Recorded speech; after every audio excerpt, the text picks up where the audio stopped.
Zeta Македонија. Лигатура. Скриениот клуч на Хермес. Хермес, лик од македонската митологија, син на господовиот поглед Дзе, или Божјата молња што представува Божји машки принцип наречен Дзеус. Роден од мајката земја, оплодена со господовата молња, Хермес од Господ ги спознава писмото, цифрите, мерките, науката и сите уметности. Го нарекле писар и гласник, господар на пишувањето, господар на папирусот, господар на божествениот збор. Светото слово Господово во облик на светлосниот зрак го пренесува на својот народ. Загрижен за собствениот род од неписмените одродени браќа, групирани во посебни племенски заедници, со нивната вандалска и уништувачка тенденција, вкупното Господово знаење го запишува за идните генерации. Го запишува во облик на лигатура, цртеж лигатури во Вселената, на карпа или земја.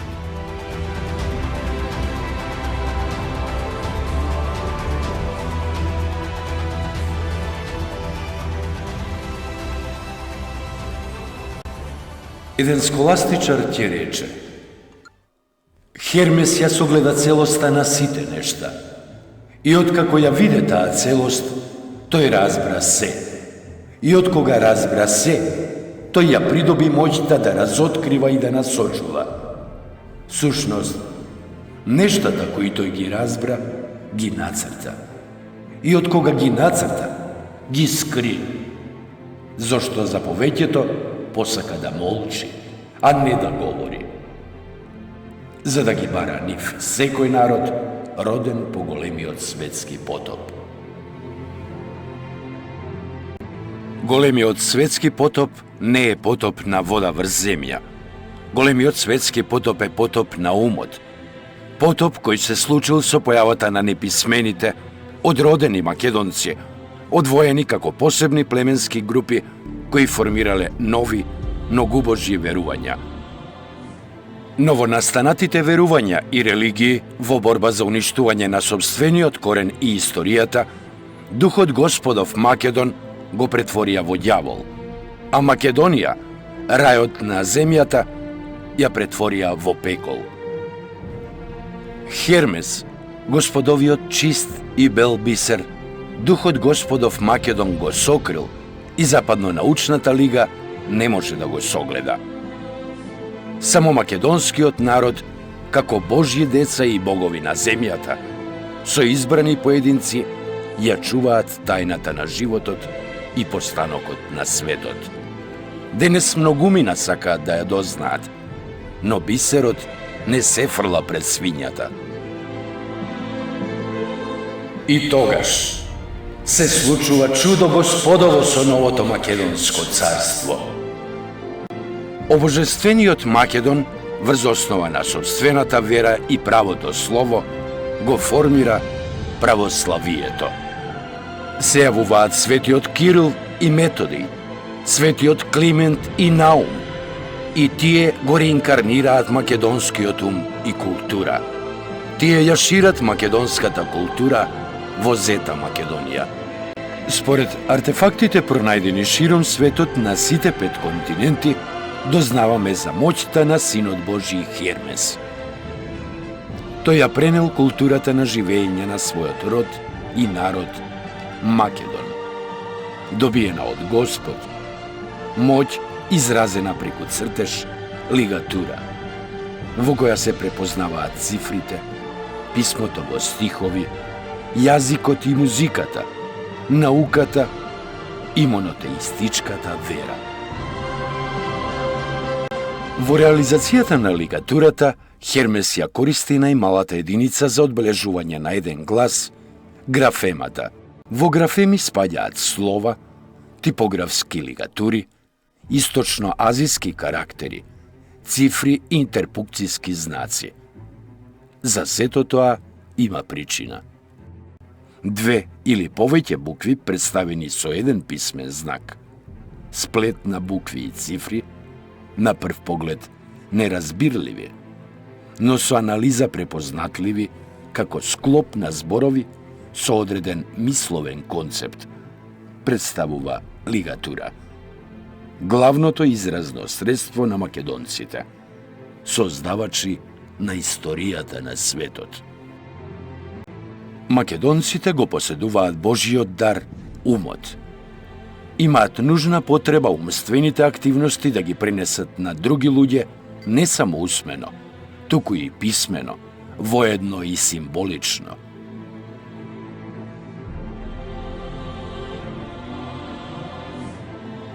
Загадочната форма, уметничката вредност и совршеноста на изразот е она што ја одликува лигатурата како карактеристична форма која ни одгатнува една навидум неразрешлива мистерија. Како Божји деца и богови на земјата, согласно нивната митологија, во истиот момент кога се создава првиот глас, се создавала и првата буква како еден цуд, пролет.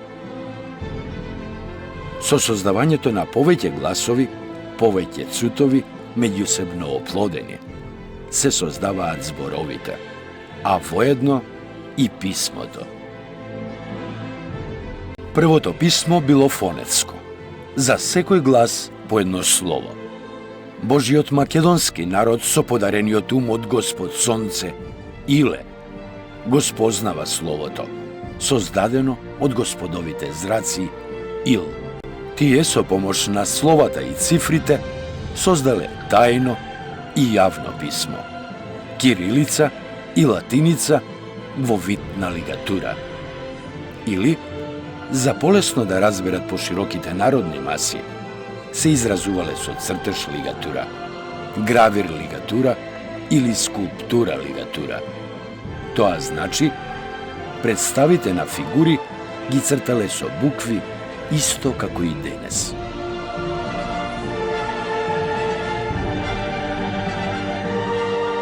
Лигатурата или легатурата се слеани знаци, слово. Македонските слова легнати врз господаречката фигура, наредени во една композиција во форма на реалистички цртеж, представува цртеж лигатура. Цртежот е едноставен и јасен, најчесто анатомски и пропорционално точен. Од научната лига е представуван како наивна уметност, меѓутоа во суштина крие надпис.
Во однос на тоа каков ефект постигнува сликата, идејното ликовно решение на буквата е слободно, како и должината и големината, искосеноста и положбата.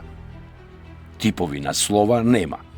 Дебелината на линиите е слободна, со додадени украси и сето тоа во еден хармоничен сооднос помеѓу словото и цртежот. Лигатурата се појавува и во подоснежните писма произлезени од македонската словарница на цутот, меѓу кои се и нотите. Музичката нота е графички символ за означување на музички тон. Поставени во систем, нотите укажуваат на должината и висината на тонот. Спојувањето на две ноти со иста висина или повеќе ноти со нееднакви висини со лак представува лигатура. Најпозната лигатура е амперсанд. Овој знак е создаден од словото е и словото т, кои го представуваат зборот ет, што е и латински сврзник и. Се користи во француската и англиската словарница. Кодот на македонците живее до ден денес во новоформираните заедници кои го признаваат или не го признаваат. Забележлив и најадекватен пример за влијанието на најдревниот начин на изразување лигатурата се и денешните лога. Лигатури на познати брендови. Исто така со цртеж лигатура, каде воедно имаме и надпис и цртеж, можеме да илустрираме и со следниве примери.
Македонското писмо немало фази во својот развој.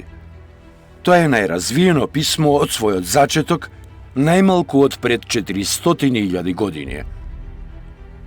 Во својата словарница содржи од 19 до 22 слова. Словата биле во облик на сончеви зраци. Македонската словарница не се изменила, туку само се надополнила со нови слова. Вкупно 31 слово. Долги години науката ни создава слика дека преисторијата е периодот пред појавата на пишаните документи. Тоа е материјалната култура која ја оствариле мали човечки заедници, чиј опстанок се базирал на ловечко-собирачки начин на живење.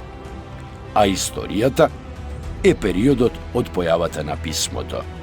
Археолошката документација за овие заедници се однесува на трагите кои тие ги оставиле зад себе во вид на цртежи и рецки во пештерите, или на отворен простор, или орудија.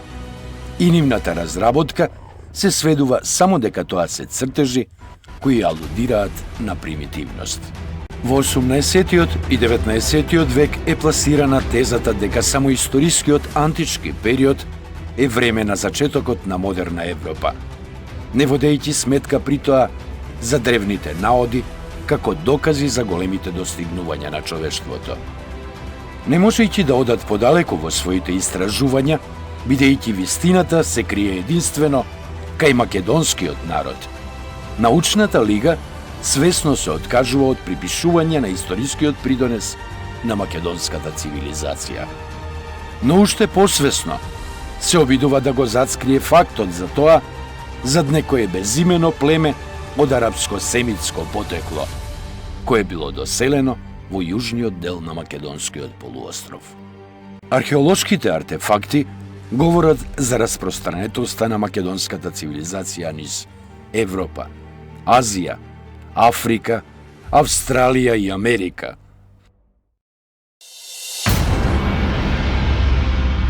Потребно е да се знае дека предците на македонците биле луѓе на светот со организиран социјален живот во рамките на големата зета Македонија, распространет на 5 континенти и со засега утврден временски период од 400.000 години. Големата зета Македонија е историскиот период во кој се забележуваат корените на сите верувања, митологии и религии и целокупната структура на сите светски јазици. Тоа е македонската ера, ерата на македонизмот со незините словесно славни владетели, богови, зетови и невести, тешт и тешти, а народот во таа држава обожествени, директно поврзани со Господ од секогаш, со словото македонци, со верата во Господ Сонце, православна.